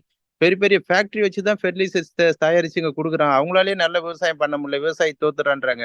நீங்க எப்படி ஆர்கானிக் விவசாயம் பண்றீங்க இன்னும் மக்கள் நம்பல. ஆனால் அவங்க நம்ம தோட்டத்துல வந்து பார்த்தாங்கன்னா கண்டிப்பா அவங்களும் வந்து நம்ம செய்யறத நம்ம சொல்லி அவங்களும் புரிஞ்சுக்கினாங்கன்னா கண்டிப்பா இயற்கை விவசாயம் சாத்தியம் அப்படின்றத நம்ம அவங்களுக்கு புரிய வைக்க பார்க்கணும். அவங்க செஞ்சாங்கன்னா கண்டிப்பா அவங்களுக்கு கண்டிப்பா புரியும். அது யார் மூலியம் நான் பண்ண முடியும்னா மாணவர்களுக்கு பயிற்சி கொடுக்க முடியும். கல்லூரி மாணவர்கள், பள்ளி மாணவர்கள், கல்லூரி மாணவர்கள் கொடுக்க முடியும். அது மாதிரி இயற்கை விவசாய விரும்பிகள் இருக்காங்க இல்லையா? இப்ப IT துறையில இருக்காங்க, பப்ளிக் எந்தெந்த தொழில் துறையிலயே இருக்கிறாங்க, அவங்களும் வந்து நிறைய பேர் வராங்க. அவங்களுக்கும் கொடுக்குறோம். ஆல்ரெடி வந்து கெமிக்கல் பேஸ்டு விவசாயம் பண்ணியிருக்காங்க இல்லையா? அவங்கள கன்வெர்ட் பண்ற விஷயத்துக்கும் நாங்க வந்து ரொம்ப முயற்சி பண்றோம். எல்லா விவசாயிகளையும் கனெக்ட் பண்ணி அவங்க மூலியம் வந்து அவங்க ஒரு 5 ஏக்கர்ல பண்ணுவாங்க, 2 ஏக்கர்ல பண்ணுவாங்க. இவங்கெல்லாம் வந்து இயற்கை விவசாயம் பண்ணுங்க அப்படின்ற ஒரு முயற்சியில வந்து உண்மையாவே இறங்கி செஞ்சுன்னு இருக்கோம். இப்ப அம்மா சொன்ன மாதிரி நாங்க வந்து எங்க ஆடிட் டீம் வந்து பெரிய டீம் ஆக்சுவலா. அதுல ஒரு பிரான்ச் வந்து திருவண்ணாமலை பிரான்ச். அங்க இருக்கிற பார்ட்னர் வந்து இளையராஜா தான். ஆல்மோஸ்ட் தமிழ்நாட்டுல இருக்கிற எல்லா விவசாய கூட்டமைப்புக்கும் ஆடிட்டர் அவர் பாத்தீங்கன்னா. எஃப்பிஓ ஃபார்மர் ப்ரொடியூசர் ஆர்கனைசேஷன்ட்டு ஆல்மோஸ்ட் ஒரு 600 கம்பெனிஸ் இருக்கும். அது எல்லாமே அவரு தான் பாத்துக்கிறாரு, ஆடிட் பாத்துக்கிறாரு. ஒரு 60 லட்சம் விவசாயிகள் அதுல மெம்பரா இருக்கிறாங்க. தமிழ்நாட்டுல இருக்கிற 60 லட்சம் விவசாயிகள். ஸோ அங்க விளையிற விவசாய பொருட்கள் எல்லாமே வந்து எப்படி சந்தைப்படுத்துறது வரைக்கும் வந்து அவர் அந்த முயற்சியில அவங்களுக்கு ஒரு பெரிய உதவியா இருக்காரு. ஆனால் என்னுடைய இது என்னன்னா, இந்த அவங்க அந்த விவசாயிகளுடைய கனெக்ஷன் இருக்குது. ஆனா அவங்கள எப்படி இயற்கை விவசாயத்துக்கு கொண்டு வர முடியும்? அந்த முயற்சியில தான் நான் இறங்கி இருக்கிறேன் பாத்தீங்கன்னா. ஸோ அதுக்கான தேடல்ல தான் நம்ம இறங்கி வெள்ளையங்கிரி ஐயா சத்குரு ஐயாவுடைய தோட்டத்துக்கும் போய் அங்கேயும் பார்த்துருக்கேன். அவங்களுடைய பயிற்சிகள் அட்டன் பண்றேன். அது மாதிரி நானும் வந்து ஒரு சிலருக்கு பயிற்சி கொடுத்துன்னு இருக்கேன். இது மாதிரி நிறைய விஷயங்கள் பண்ணியிருக்கோம். அப்ப இந்த பள்ளி மாணவர்கள், கல்லூரி மாணவர்கள்கிட்ட இந்த விவசாயிகள்கிட்ட மாற்றத்தை கொண்டு வந்தால் மட்டும்தான் அவங்க அனைவரும் மாறி இந்த இயற்கை விவசாயத்தை செய்தால் மட்டும்தான் உண்மையாவே எல்லாருக்கும் இயற்கை உணவு கொண்டு போய் சேர்க்க முடியுன்றது வந்து என்னுடைய ஒரு ஆழ்ந்த உணர்வு அது பாத்தீங்கன்னா. ஸோ அதுக்காக தான் வந்து இவங்களுக்கு வந்து இந்த பள்ளி மாணவர்கள், கல்லூரி மாணவர்களை எல்லாரையும் வர வச்சு ஒரு ஒரு காலேஜா கனெக்ட் பண்ணி அவங்க எல்லாருக்கும் அங்க வர வச்சு ட்ரைனிங் கொடுக்கணும். 3 months training, 6 months training, 1 year diploma course, அது மாதிரிலாம் வந்து நம்ம கம்பெனி மூலியமே நம்மளது வந்து இயற்கை உலகம் பிரைவேட் லிமிடெட் அப்படின்றது கம்பெனி பேருங்க.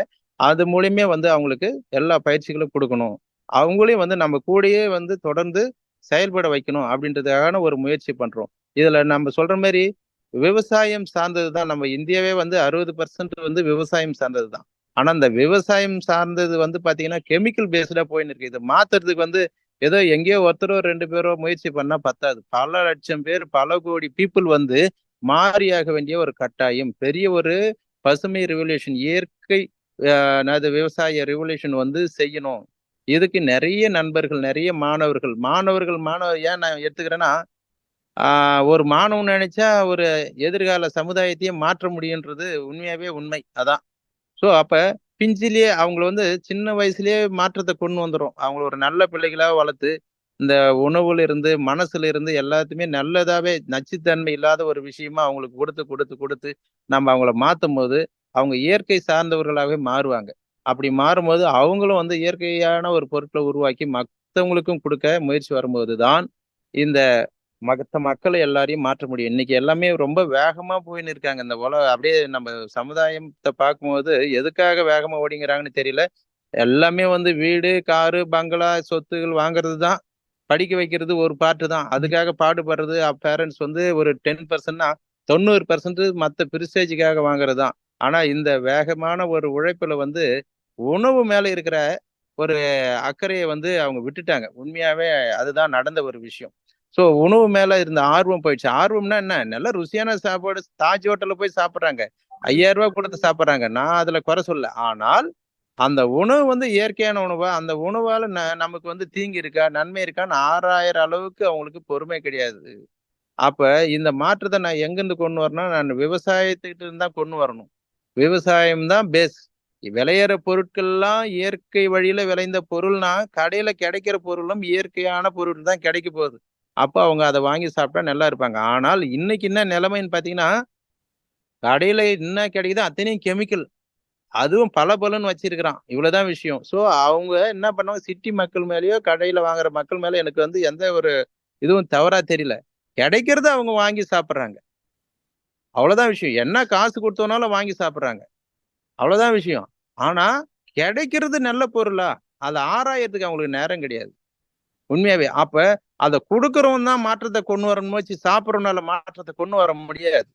சாப்பிடுறவன் வந்து கண்டிப்பா முடியாது. அப்ப நான் அந்த கவர்மெண்ட் உடன் கேட்டுக்கிறது என்னன்னு பாத்தீங்கன்னா, 100% ஆர்கானிக் அப்படின்ற ஒரு சட்டத்தை கொண்டு வாங்க. பெரிய பிரச்சனை கூட வரும். 1 வருஷம் 2 வருஷம் உண்மையாவே டஃப்பா இருக்கும். 100% ஆர்கானிக் தான் அப்படின்ற முறையில தான் நீங்க இப்ப விவசாயமே செய்யணுன்ற ஒரு சட்டத்தை கொண்டு வந்து அதுக்கு ஃபண்டை அலோகேட் பண்ணி அதை செஞ்சீங்கன்னா எல்லா விவசாயிகளும் அதுல ஈடுபட்டாங்கன்னா உண்மையாவே பெரிய மாற்றத்தை கொண்டு வர முடியும். அப்படி கவர்மெண்ட் செய்ய முடியாது. அது சுலபா இப்ப நம்ம கவர்மெண்ட் வந்து இப்ப சுலபா அதுல இறங்கி இருக்காங்க. இதுக்காக ஆர்கானிக்காக ஃபண்டு ஒதுக்கி இருக்காங்க. ஆனா அது பத்தாது. அது வந்து 0.1% கூட கிடையாது. அப்ப மீதி இருக்கிறது யாரு பண்ண முடியும்? விவசாயி தான் அந்த மாற்றத்தை கொண்டு வர முடியும். பப்ளிக் தான் அந்த மாற்றத்தை கொண்டு வர முடியும். பப்ளிக் வந்து அவாய்ட் பண்ணணும். கெமிக்கல் பேஸ்டு ஃபுட் வாங்குறத அவாய்ட் பண்ணணும். நம்ம பழங்கள் சொல்றோம். அந்த பழங்கள் வந்து உருவாகி அங்க வரதுக்குள்ள எத்தனை வகையான மருந்துகள் அடிச்சிருப்பாங்கன்னு உண்மையாவே நீங்க A to Z அனலைஸ் பண்ணி பாத்தீங்கன்னா ஒரு விவசாயி அந்த பொருள் உருவானதை நம்ம சாப்பிட மாட்டோம். அப்ப அதுதான் நான் சொன்னேன். சோ இந்த அத்தனை ஃபெர்டிலைசர்ஸ் ஃபேக்டரியிலயும் உருவாகிற கெமிக்கல்ஸ் எல்லாமே இந்த செடி மேலதான் அப்ளை பண்றோம். விவசாய செடி மேலதான் அப்ளை பண்றோம். எத்தனையோ லட்சம் டன் கெமிக்கல்ஸ் வந்து ஒரு வருஷத்துல உருவாக்கிட்டு இருக்காங்க. அது எல்லாமே இந்த செடி மேலதான் நம்ம அப்ளை பண்ணி இருக்கோம். அந்த செடி மேல அப்ளை பண்ணா அந்த செடியில இருந்து வர பொருளை நாம தான் சாப்பிடுறோம். அப்ப இன்னொரு பகுதி முன்ன சொன்ன மாதிரியே ஒரு பகுதி மண்ணுக்குள்ளேயும் ஒரு பகுதி தண்ணீருக்குள்ளேயும் ஒரு பகுதி காற்றுலயும் போய் மாசுபடுது. அப்ப கெமிக்கலான ஒரு உருவம் தான் உலகம் தான் உருவாயின்னு இருக்கு அப்படின்றதான் உண்மையான விஷயம். அப்ப இதை தடுக்கணும்னா பப்ளிக் வந்து உண்மையாவே கெமிக்கல் பேஸ்டு இருக்கிறத அவாய்ட் பண்ணிட்டு ஆர்கானிக்கை போய் தேடி போய் வாங்கி சாப்பிடணும். 50 ரூபா வாங்குற பொருள் 70 ரூபாய் இருக்கும், 80 ரூபா இருக்கும், டபுளா கூட இருக்கும். நீங்க எல்லாரும் சாப்பிட்டீங்கன்னா எல்லாரும் இயற்கை விவசாயம் செஞ்சாங்கன்னா உண்மையை எல்லாரும் செய்யும் போது விலைவாசி குறைஞ்சிடும். ஆனா இப்ப செய்யறவங்களும் கம்மி, வாங்குறவங்களும் கம்மின்றதாலதான் விலைவாசி கொஞ்சம் அதிகமா இருக்கு ஆர்கானிக் பொருட்கள். அப்ப இதை குறைக்கிறதுக்கான முயற்சி என்னன்னா பப்ளிக் ஒரு பக்கம் முயற்சி எடுக்கணும், இந்த பக்கம் இயற்கை விவசாயிகளும் ஒரு பக்கம் முயற்சி எடுக்கணும். சோ இது 2 பேரும் வந்து பேலன்ஸ்டா ஹார்ட் ஒர்க் பண்ணும்போது தான் வந்து இதுல ஒரு பெரிய மாற்றத்தை நம்ம கொண்டு வர முடியும் அப்படின்றதான் என்னை பொறுத்த வரைக்கும் ஒரு பெரிய உண்மையா என்னுடைய கருத்தாவும் நான் அதை வச்சுக்கிறேன். அப்ப நம்ம இந்த ஃபுட்டு மேல இருக்கிற அவேர்னஸுக்கு நிறைய அவேர்னஸ் ப்ரோக்ராம் கொண்டு வர வேண்டியதா இருக்கு. இன்னைக்கு டாக்டர்ஸ் இப்ப நிறைய NGOs, Rotary Club, NGOs, trust அவங்க நிறைய எதுக்கோ மாற்றத்தை கொண்டு வரதுக்காக நிறைய ப்ரோக்ராம்ஸ் வைக்கிறாங்க. அவேர்னஸ் ப்ரோக்ராம், ஹெல்த் அவேர்னஸ் ப்ரோக்ராம்னு. ஆனா அதுல வந்து போஸ்ட்மார்ட்டமும் இருக்கு. இப்ப நாம சொல்றது வந்து உணவுல மாற்றத்தை கொண்டு வந்தோம்னா இது வந்து ப்ரிவென்ஷன். ஆனா அவங்க வந்து ஒரு நோய் வந்த பிறகு இப்ப நீ கேன்சர் வந்துச்சுன்னு எல்லாரும் சொல்லி போயிட்டு எல்லாமே அவேர்னஸ் கொடுத்துன்னு இருக்காங்கன்னு வச்சுங்களேன். அது வந்து வேஸ்ட். அது ஒரு பாதிப்பு வந்த பிறகு எல்லாருமே இன்னைக்கு கேன்சர் வந்து அதிகப்படியா 10 பேருக்கு 2 பேர் வந்ததுன்றா அதுல ஒருத்தரை காப்பாற்றவே முடியாதுன்ற ஒரு சூழ்நிலை போயிருக்கு. அப்ப இதை கொண்டு வந்தது வந்து என்னன்னா உணவு தானே. அப்ப அந்த உணவு என்ன உணவா இருக்கணும்? இயற்கை உணவா தான் இருக்கணும். அப்ப இந்த இயற்கை உணவு சார்ந்தது இயற்கை விவசாயத்தை ஊக்கப்படுத்துறதுக்கு அதுக்கான பயிற்சி கொடுக்கறதுக்கு எல்லா என்ஜிஓகளும் இணைந்து செயல்படணும். கவர்மெண்ட் செயல்படணும். கவர்மெண்ட் டிபார்ட்மெண்ட் அதே மாதிரி வந்து நம்ம விவசாய மக்களும் ஆர்வத்தோட கொஞ்சம் ரிஸ்க் எடுத்து முதல்ல 1 வருஷம் 2 வருஷம் குறைவான லாபம் இருக்கும், நஷ்டங்கள் இருக்கும். ஸோ இதை சரிப்படுத்துறதுக்கு வந்து நம்ம என்னன்னா பரவாயில்ல, கவர்மெண்ட் கொஞ்சம் சப்போர்ட் கொடுக்குறாங்க, சென்ட்ரல் கவர்மெண்ட்டும் கொஞ்சம் சப்போர்ட் தராங்க, இதுக்கு சப்சிடி எல்லாம் தந்துன்னு இருக்காங்க. ஸோ அதை வாங்குற ஒரு முயற்சி செய்யணும். ஸோ இதெல்லாம் செஞ்சு பண்ணாங்கன்னா இன்னும் ஒரு சில வருடங்கள்ல வந்து இந்த இயற்கை விவசாய பொருட்கள் அதிகமாகும், இதை உண்பவர்களும் அதிகமாவாங்க, விலைவாசியும் குறைய நிறைய வாய்ப்புகள் இருக்கு. இது மட்டும்தான் அந்த என்னது ஆரோக்கியத்தை அதிகரிக்கிறதுக்கான ஒரே வழின்றதுதான் உண்மையான ஒரு கருத்து, என்னுடைய கருத்தாக நான் வைக்கிறேன். இன்னும் சொல்ல போனீங்கன்னா அது ஆல்மோஸ்ட் நான் கவர் பண்ணிட்டேன்னு நினைக்கிறேன். ஸோ இந்த தானியங்கள்ல இருந்து காய்கறிகள், பழங்கள், கீரைகள் இது அத்தனையும் வந்து இயற்கை வழியில விளைந்ததா அப்படின்னு தேடி போயிட்டு எல்லாரும் வாங்கணும். இதுதான் வந்து ஒவ்வொரு மனிதர்களும் செய்ய வேண்டிய முதல் கடமைன்னு சொல்லலாம். பொருளாதாரத்தை பார்க்காதீங்க. இப்போ கோடி ரூபாய் நம்ம சமுதாயத்துக்கு நம்ம அடுத்த ஜெனரேஷனுக்கு சேர்த்து வைக்க தேவையில்ல, அவங்களுக்கு இந்த மனசுல பதிய வைக்கிறது மட்டும்தான் நம்மளுடைய முக்கியமான வேலையா இருக்கணும். அதாவது இயற்கை வழியில செய்யற உணவுகளை வாங்கி சாப்பிடணும் அப்படின்றது. இன்னொன்னு, இயற்கை வழியில நாங்க செஞ்சு கொடுத்துட்டாலும் அதை செய்யற ப்ராசஸ் ஒண்ணு இருக்கு. அது வேற எதுவுமே ஃப்ரிட்ஜில் வச்சு சாப்பிட்றது, அதை வந்து என்ன சொல்றது ப்ராசஸ் பண்ணி சாப்பிட்றது எல்லாம் இருக்கு இல்லையா, அது ஒரு கலை. அதுக்குதான் உண்மையாவே எல்லாருமே ஆன்மீகத்துல இருக்கணும். அந்த ஆன்மீகத்துல இருக்கும்போது உணவு சார்ந்த ஒரு அவேர்னஸும், உடல் சார்ந்த ஒரு அவேர்னஸும், மனசு சார்ந்த அவேர்னஸும் கண்டிப்பா கிடைச்சினே இருக்கும். அது நம்ம தமிழ் ஆனந்த யோக மையமும் கொடுத்துக்கின்னு இருக்காங்க. அது கூட நானும் பயணிக்கிறேன். இதுதான் என்னுடைய வேண்டுகோள். எல்லாரும் வந்து பாத்தீங்கன்னா இயற்கை வழி உணவை சாப்பிடணும், அதுக்கான முயற்சி செய்யணும். நம்மளை சுத்தி இருக்கிறவங்கள கம்பல்சரி சொல்லி இயற்கை வழியில இன்னும் ஆர்கானிக் ஃபுட் எங்க கிடைக்குதோ தேடி போயிட்டு வாங்கிட்டு வந்து சாப்பிடுங்க அப்படின்ற ஒரு விஷயத்த சொல்லணும். அதே மாதிரி இந்த இயற்கை விவசாயத்துல ஆர்வம் உள்ளவர்கள் யாரோ அவங்களாம் தேடி பிடிச்சுன்னு வந்து செய்ய வைக்கணும், அவங்களுக்கு தேவையான உதவிகள் செய்யணும் அப்படின்றதுதான். இந்த இயற்கை விவசாயத்துல நிறைய விஷயங்கள் இருக்கு. செய்யும் போது அதுல என்னென்ன காய்கறிகள் செய்யறோம், எப்படி செய்யறோம், பல டெக்னிக்கல் இருக்கு. இன்னைக்கு நிறைய நிறைய அலசி ஆராய்ஞ்சு பார்க்கும்போது அதெல்லாம் வந்து ஒண்ணு ஒண்ணா நாங்க சொல்லி கொடுக்கறதுக்கு நாங்க ரெடியா இருக்கிறோம். பயிற்சி கொடுக்கறதுக்கு நாங்க ரெடியா இருக்கிறோம். நம்ம தோட்டத்துல வந்து அவங்க உண்மையாவே நான் நல்ல சம்பளம் கூட கொடுக்கறதுக்கு ரெடியா இருக்கிறேன். அது மாரி வாலண்டியர்ஸ் உங்களுக்கு தெரிஞ்சவங்க இருந்தாலும் நீங்க சொல்லலாம். அது மாரி மார்க்கெட்டிங் பண்றதுக்கு வந்து ரொம்ப முக்கியமான ஒரு விஷயம், கடினமான ஒரு வேலையும் மார்க்கெட்டிங்.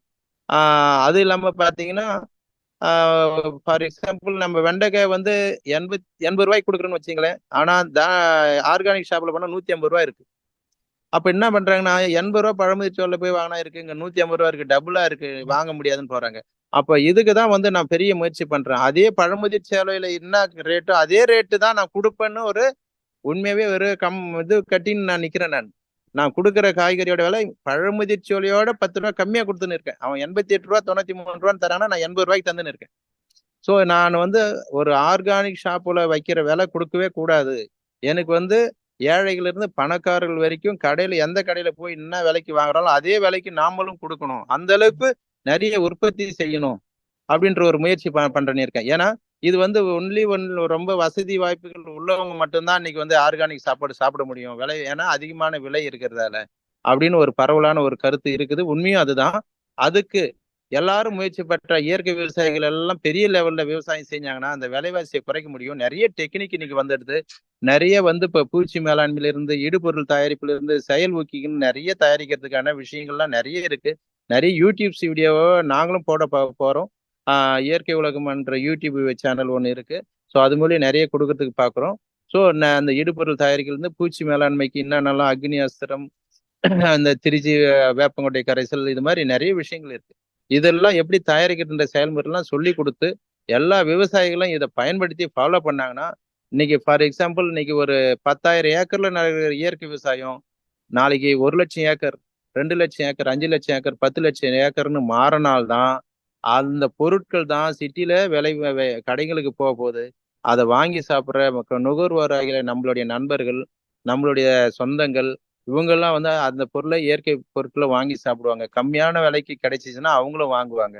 அப்ப ஒரு சேவையா தான் இதை நான் நினைச்சு கொண்டு போகணும்னு நினைக்கிறேன் நான். ஸோ அந்த மக்களுடைய வாழ்வில மாற்றத்தை கொண்டு வரணும்னா நாம முயற்சி செய்யணும். இந்த விவசாயிகள்கிட்ட தான் இந்த எல்லாமே இருக்கு.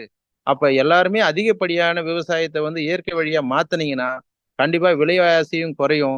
எல்லா மக்களும் இதை வாங்கி உணவு அருந்துற அளவுக்கு வந்து ஒரு சூழ்நிலை உருவாகும். அன்னைக்கு எல்லாருடைய வாழ்வில வந்து அவங்க ஆரோக்கியத்துல வந்து முன்னேற்றம் இருக்கும். அடுத்த தலைமுறை வந்து கண்டிப்பா நல்லா இருக்கும். அடுத்த தலைமுறைக்கு நம்ம கொண்டு செல்ல வேண்டியது படிப்பு ஒரு பக்கம் இருந்தாலும் நல்ல குணங்களும், இந்த உணவு வந்து இயற்கை உணவு சாப்பிடணும். கண்டிப்பா இயற்கை உணவு மட்டும்தான் சாப்பிடணும்.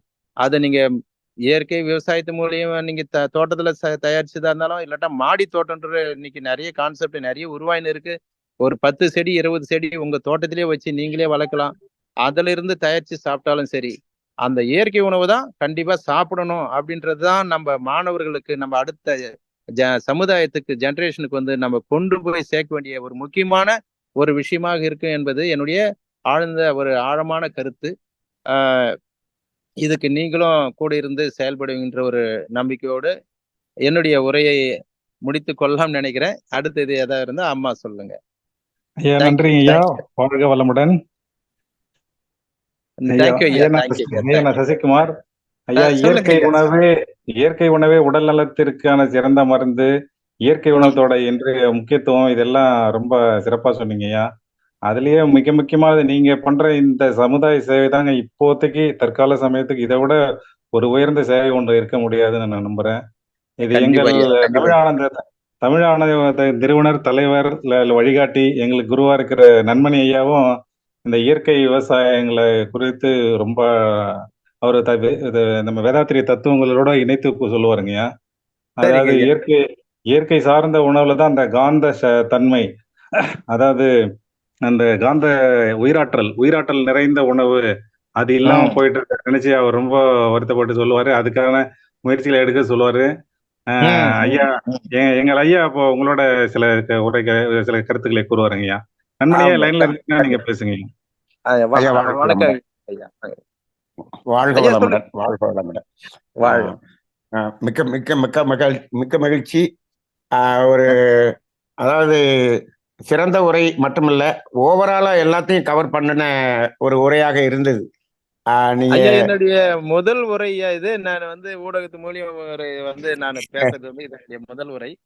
ஆமா, அந்த அளவுக்கு எக்ஸ்பிரஷன் இல்லாம வந்து உங்க கூட பகிர்ந்துக்கின தவறுகள் நிறைய இருந்திருக்கும். ஆமா, நண்பர்களோட தானே பகிர்ந்து ஒரு சிறந்த ஒரு அப்படி இல்லைங்க. அதாவது இந்த இயற்கை விவசாயத்துல ஏதாவது ஒரு பகுதியை மட்டும் எடுத்து டீட்டெயிலா பேசுவாங்க. ஆனா இன்னைக்கு நீங்க அதுல வந்து கடைசி வரைக்கும் அதுல அந்த விவசாயத்தை தொடங்கி கடைசியில் அதை சாப்பிட்றதுல இருந்து ஆரோக்கியம் வரைக்கும் மார்க்கெட் பண்றதுல இருந்து எல்லா விஷயத்தையும் நீங்க டச் பண்ணிட்டீங்க. அந்த மாதிரியான ஒரு முழுமையான உரையாக இருந்தது. ரொம்ப ரொம்ப நன்றிங்க. அதாவது இப்போ நீங்க இந்த உணவு தான் ஆரோக்கியத்துக்கு அடிப்படை அப்படிங்கிறத நீங்க ஸ்ட்ரெஸ் பண்ணீங்க. ஆமா. இப்போ இந்த உணவு ஆரோக்கியத்தை கொடுக்கிறதா என்று நம்ம பார்த்தோம் அப்படின்னு சொன்னோம்னா, இந்த உணவு வந்து ஆரோக்கியத்தை கெடுக்காமல் இருந்தாலே அது இந்த உலகத்துக்கு பெரிய ஒரு நன்மை. அப்படிதான் இருக்குது. இந்த உணவின் மூலமா ஆரோக்கியத்தை கொடுப்பதுங்கிறது அதை கெடுப்பது என்பது கிட்டத்தட்ட ஒரு 90% கெடுப்பதாகத்தான் இருக்கிறது. இப்ப அந்த கெடுப்பதை நிறுத்தினாலே இந்த உலகம் நல்லா இருக்கும் அப்படிங்கிற மாதிரியான ஒரு சூழ்நிலையில தான் இருக்கிறோம். அந்த அடிப்படையில இப்போ நம்ம அதை கெடுக்கிறத நிறுத்துறோம், கொடுப்பதை கூட்டுகிறோம். இப்ப இன்னைக்கு இயற்கை விவசாயம் செய்வதில் 2 வேலை நடக்குது. வேதாத்திரி மகரிஷி சொல்லுவாங்க, உண்மையை உணர்தல், அதாவது உள்ளதை உணர்தல், அல்லதை தவிர்த்தல், நல்லதை செய்தல் அப்படின்னு சொல்லுவாங்க. இந்த 3 ஒருங்கிணைந்து வருது இந்த இடத்துல. இப்ப நம்ம இயற்கை உணவுக்கு வரும்போது அல்லதை தவிர்க்கிறத ஆட்டோமேட்டிக்கா நம்ம செஞ்சிடறோம், நல்லதை செய்வதையும் செய்து கொள்கிறோம். அப்ப அந்த அடிப்படையில இது வந்து ஒரு நல்ல ஒரு அதாவது இந்த சமுதாயத்துக்கு சென்று சேர வேண்டிய ஒரு தகவல். ஆனால் ஒரு பெரிய வருத்தம், இந்த அரசாங்கம் இதை உணராமல் இருக்கிறதே, இதை உணர்ந்து அதுக்கு சப்போர்ட் பண்ணாம இருக்கே அப்படிங்கிற மாதிரியான ஒரு நிலை இருக்கு. இப்போ இந்த இயற்கை விவசாயத்துக்கு அவங்க ஃபண்டு ஒதுக்குறது கம்மியா இருக்கு அப்படின்னு நம்ம சொல்றோம். எனக்கு தெரிஞ்சுங்கயா, அந்த ரசாயன உரங்களுக்கும் பூச்சி மருந்துகளுக்கும் அந்த ரசாயன உரங்களுக்கு கொடுக்கக்கூடிய அந்த அரசு சப்சிடி அதை எல்லாத்தையும் கட் பண்ணி அந்த ரசாயன உரங்களையும் மருந்தினுடைய விலையை 2 மடங்காக மாற்றி விட்டால் அந்த விலையும் இந்த விலையும் ஒன்னா வந்துடும். அதாவது அதுல அவங்க விற்கக்கூடிய விலையும் இது ஒன்னா வந்துடும். அப்ப மருந்தடிச்சு இப்படி பண்ணி அந்த அரிசி அதுவும் 90 ரூபா தான், இயற்கையில் இருக்கிறது 100 ரூபா தான் அப்படின்னு சொல்லி அந்த டிஃபரன்ஸ் கம்மியா இருந்தா மக்கள் இன்னும் ரீச் ஆவாங்க. அப்ப இன்னைக்கு அரசாங்கம் என்ன பண்ணுதுன்னா, இந்த மருந்து அடிக்கிறதுக்கு உரத்துக்கு அது சப்சிடி அவ்வளவு கொடுக்குது. ஏன்னா இது எனக்கு நிறைய அனுபவம் இருக்கிறது, ஒரு அனுபவம். ஏன்னா நான் ஒரு காலத்துல உரக்கடை வச்சிருந்தேன். அதனால அதுல வந்து நிறைய இந்த சப்சிடி கொடுத்து இதை எல்லாத்தையும் ஊக்குவிக்கக்கூடிய நிலை, அதை நிறுத்தணும் அப்படிங்கிறது இருக்கு. இது எப்படின்னா, மக்களை நோயாளி ஆக்குவதற்கு சப்சிடி கொடுக்கறது மாதிரி ஒரு திட்டமாக அது என் கண்ணுக்கு படுது. அது இல்லாம இன்னும் நீங்க சொல்ல எனக்கு என்ன தோணுதுன்னா, இன்னைக்கு மக்கள் எல்லாமே அதாவது புண்ணியம் சேர்க்கிறேன் என்று அன்னதானம் செய்கிறேன் சோறு போட்டுக்கிட்டே இருக்கிறாங்க நிறைய. அது கார்த்திகையில உங்க ஊர்ல அன்னதானம் போடுறது வந்து ஏகப்பட்ட பேர் அன்னதானம் போடுறத நம்ம பார்த்திருக்கிறோம். ஏகப்பட்ட பேர் போடுறாங்க. இப்போ இவங்க போடுற அந்த அன்னதானம் என்பது ஒரு நோயை உண்டு பண்ணக்கூடிய ஒரு உணவைத்தான் அன்னதானமா போடுறாங்க. இப்போ இந்த அன்னதானத்தில் புண்ணியம் கிடைக்குமா பாவம் செய்யுமா அப்படின்னு ஒரு கேள்விக்குறியாகவே இருக்கிறது. அந்த மாதிரி இருக்கிறது. இப்போ அந்த மாதிரி இந்த அன்னதானத்திலையும் எல்லாரும் இருக்கிறவங்க தான் சாப்பிடுறாங்களே தவிர இல்லாதவங்க கொஞ்சம் பேர் தான் சாப்பிடுறாங்க. இப்போ இந்த மாதிரி இந்த செலவு பண்ணக்கூடிய அந்த பணத்தை எல்லாம் இந்த மாதிரியான இயற்கை சார்ந்த ஒரு பணிகளுக்கு அவர்கள் அதை கொடுத்து இதற்கு உதவினால் இது பெரிய புண்ணியமாக இருக்கும் என்றுதான் கண்டிப்பா எனக்கு தோன்றுகிறது. இப்ப கண்டிப்பா ஐயா நீங்க ரொம்ப ஒரு அரிய பணியை செய்யறீங்க. இப்போ கண்டிப்பா இப்படி ஒரு நன்றி பணியை ஐயா. செய்யறதுக்கு ம் ஒருத்தர் ஒருத்தர் திருப்பதியில போய் 1 கோடி ரூபாய் உண்டியல்ல போடுறாரு. அதை கொண்டு ஆமா வந்து ஐயா. உங்கள மாதிரி இடத்துல கொடுத்தா அந்த ஆஹ் கோயில்ல போட்ட புண்ணியத்தை விட 10 மடங்கு புண்ணியம் கிடைக்கும் என்று என் மனசு கண்டிப்பா சொல்லுகிறது. கண்டிப்பா பல 1000 குடும்பத்துக்கு வந்து ஆரோக்கியமா வாழ்றதுக்கு ஒரு உறுதியா அதாவது துணையா இருக்கும் ஐயா. அது மாதிரி நிறைய பேர் இருக்கும். பண்ணாங்கன்னா ஆக இப்போ நாங்க நாங்க இந்த பாவ புண்ணியத்தை பத்தி நிறைய தத்துவங்கள் பேசிக் கொண்டிருக்கிறோம். உங்கள் ஆமா ஐயா. உரையை அடிப்படையாக வைத்து இனிமேல் என்னுடைய உரை இன்னும் கொஞ்சம் இந்த இயற்கை ஐயோ விவசாயத்தை ஊக்குவிக்கக்கூடிய அளவில் என்னுடைய உரை அதான் மாறுவதற்கு உங்களுடைய உரை எனக்கு உதவியாக இருந்தது. நான் ஐயோ கூடிய விரைவில் இப்ப நான் வெளிநாட்டுல இருக்கிறேன். சரிங்க ஐயா. நான் ஐஸ்லாண்ட்ல இருக்கிறேன். வா நல்லது ஐயா இங்க நல்லது. நேற்று காய்கறிகள்லாம் வாங்க போறப்ப அங்க இலை நம்ம இலை வந்து முழு இலை இல்ல, இந்த தடுக்கு இலைன்னு ஒரு சின்ன டிஃபன் போடுற இலை, அந்த இலையில ஒரு 10 இலை அங்க இருக்குது. அங்க இருந்து இங்க வரவழைச்சிருக்காங்க. 10 இலை கொண்ட ஒரு கட்டு. அது கிட்டத்தட்ட 950 ரூபா. 10 இலை 950 ரூபாயில இருந்து 1000 ரூபாய் வருது ஒரு இலை. ஒரு இந்த ஒரு இலை வந்து ஒரு இலை தடுக்குன்னா ஒரு 3 இட்லி வச்சு சாப்பிட முடியும். அந்த இலை 100 ரூபாய். பிளேட் இலை பிளேட் இலை. ஆமா அது ஒரிஜினல் இலை தான். ஆனா 100 ரூபா ஒரு இலை, ஒரு சின்ன பீஸ் 100 ரூபா. அதுக்கு அதையும் இங்கு வாங்கி செல்கிறார்கள். அந்த மாதிரி இருந்தது இல்லையா. அது அந்த அந்த அளவுக்கு ஒரு ஆர்வம் இருந்தா போதும், மாற்றம் வரும். நாளடைவுல வந்து மாற்றம் வரும். இன்னொன்னு, இப்போ நான் இங்க வந்த பிறகு, இந்த வெளிநாட்டில் வந்து பார்த்த பிறகு, இந்த இங்கேயும் வந்து காய்கறிகள் இது எல்லாத்துலயுமே உரம் போடுகிறார்கள், மருந்து அடிக்கிறார்கள். ஆனால் இவர்கள் இதற்கு எவ்வளவு அந்த உரம் போட வேண்டும், எவ்வளவு மருந்து தான் அடிக்க வேண்டும் அப்படிங்கறத சரியாக கரெக்டா அந்த லிமிட்டேஷன்ல பண்றாங்க. ஆனால் நம்ம ஊர்ல வியாபாரம் நடக்க வேண்டும் என்பதற்காக இந்த பூச்சி மருந்து கடைக்காரர்கள் 100 மில்லி அடிக்கிறதுக்கு 150 மில்லி அடின்னு அடிக்கிறாங்க. அது மிகவும் கொடுமையாக இருக்கிறது நமது நாட்டில் இருக்கக்கூடிய ஒரு விவசாயமும். ஆக உங்களுடைய பணி சிறக்கட்டும். வாழ்த்துக்கள் ஐயா, வாழ்க வளமுடன். நான் கூடிய விரைவில் இந்தியா வந்த பிறகு உங்களுடைய பண்ணையை நான் ஒரு நாள் விசிட் செய்வதற்கு வருகிறேன். நன்றி, வாழ்க வளமுடன். அவசியம் ஐயா. உண்மையாவே ரொம்ப அன்பா, உண்மையாவே நிறைய விஷயங்கள் நீங்க சொல்லிட்டீங்க. நான் சொன்னது ஒரு பகுதியா இருந்தாலும் நீங்க நிறைய சொல்லிட்டீங்க. தகவல் ஐயா ஒரு விவசாய குடும்பம், அவர் விவசாய குடும்பத்துல இருந்து வந்தவருங்க. விவசாயத்தை விட்டுட்டு இந்த வேற வேலைக்கு வந்துட்டாரு. அப்புறமா எல்லாம் அப்படித்தானே ஐயா. எல்லாரும் விவசாயத்துல இருந்து வந்தவங்க தான்.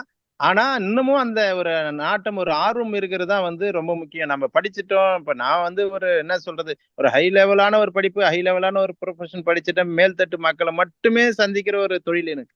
ஆனால் எனக்குள்ள இந்த உள்ளார்ந்த ஒரு ஆர்வம் தான் என்னை விவசாயத்துல மறுபடியும் கொண்டு வந்து சேர்த்துருக்கு. ரெண்டையும் பேலன்ஸ் பண்ணி கொண்டு போயின்னு இருக்கேன். நான் உண்மையை சொன்னா ஒரு நேரத்துல வந்து முழுமையாவே இயற்கை விவசாயத்துல வரணும்ன்ற ஒரு ஆர்வத்துல தான் இன்னைக்கு இறங்கி செஞ்சுன்னு இருக்கேன். அது எவ்வளவு சீக்கிரம் நடந்தாலும் அவ்வளவு எனக்கு சந்தோஷம். அது பாத்தீங்கன்னா கூட சொன்னீங்க நீங்க சொல்லும்போது இதுல கூட கொஞ்சம் சில அதாவது ஒரு லாப நோக்கில் இல்லாமல் கொஞ்சம் பொருளாதார நஷ்டம் கூட சில இடத்தில் வரலாம். அது நஷ்டம் அல்ல, அது உண்மையா நம்மளுடைய சந்ததிக்கு கிடைக்கக்கூடிய புண்ணியம் என்ற லாபமாகத்தான் இருக்கிறதே தவிர அது நஷ்டம் அல்ல என்பதையும் நான் இங்கு கூறிக்கொள்ள விரும்புகிறேன். என்னுடைய கடைசியா நான் நோட்ல எழுதி வச்சது ஐயா, என்ன எழுதிருக்குன்னா, வாழ்வின் நோக்கம் என்னன்னா, என்னுடைய நோக்கம் என்னன்னா, வாழ்வின் நோக்கம் வந்து மக்களின் உடல் முன்னேற்றமே என்னுடைய லாபம் அப்படின்னு எழுதியிருக்கேன் ஐயா. உடல் ஆரோக்கியம், உடல் ஆரோக்கியம், அதாவது உடல் ஆரோக்கியமே என்னுடைய லாபம். அவ்வளவுதான். நான் உண்மையாவே நான் அதுதான் மனசுல வச்சுன்னு இருக்கேன். சோ எனக்கு வந்து அதைத்தான் நான் புண்ணியம் என்று சொல்லுகிறேன், லாபத்தை புண்ணியம் என்று சொல்லுகிறேன். அதுதான் இதை மக்களுக்கு உங்கள் மூலியமோ நண்பர்கள் மூலியமோ கொண்டு போய் சேர்க்கணும் ஐயா. நன்றி ஐயா. நன்றி ஐயா. நிச்சயமாக. வாழ்க வளமுடன். நன்றி நன்றி நன்றி. மார்க்கலியம்மா ஐயாக்கு நான் வாழ்த்துக்கள் சொல்லிடுங்க. தியானமே யோகம், யோகமே ஞானம், தமிழ் ஆனந்த யோகம். வாழ்க வளமுடன். அனைவரும் துரிய நிலையிலிருந்து சாய் செல்வம் ஐயா அவர்களை வாழ்த்துவோம். இன்று அவர்களுக்கு பிறந்த நாள். அதற்காகவே நான் இன்றைக்கு அவர்கிட்ட ரொம்ப ரெக்வஸ்ட் பண்ணி இன்னைக்கே உங்க முதல் ஸ்பீச்சை கொடுங்க அப்படின்னு சொல்லி கேட்டேன். சோ அனைவரும் துரிய நிலையிலிருந்து முதலில் ஐயாவை வாழ்த்துவோம். திரு சாய் செல்வம் அவர்கள் வாழ்க வளமுடன், அவர்களின் அன்பு குடும்பம் வாழ்க வளமுடன், அவர்களுடைய தொழில் வளம் சிறக்க வாழ்க வளமுடன், இயற்கையோடு இணைந்த வாழ்க்கையை வாழ முயலும் நீங்களும் உங்கள் அன்பு குடும்பத்திற்கும் இந்த பிரபஞ்ச ஆற்றலும் இயற்கை அன்னையின் அருளும் உங்களை வழி நடத்தி செல்லட்டும். இறைநிலை நின்று குருவருள் துணை கொண்டு அனைவரும் வாழ்த்துகிறோம். திரு சாய் செல்வம் ஐயா அவர்கள் வாழ்க வளமுடன், வாழ்க வளமுடன், வாழ்க வளமுடன், வாழ்வில் அனைத்து நலங்களும் வளங்களும் பெற்று வாழ்க வளமுடன், இயற்கையில் ஆரோக்கியத்தோடு மக்களை வாழ வைக்க வேண்டும் என்ற கருத்து கொண்ட ஐயா அவர்களும் அவர்களின் அன்பு குடும்பமும் வாழ்க வளமுடன், வாழ்க வளமுடன், வாழ்க வளமுடன்.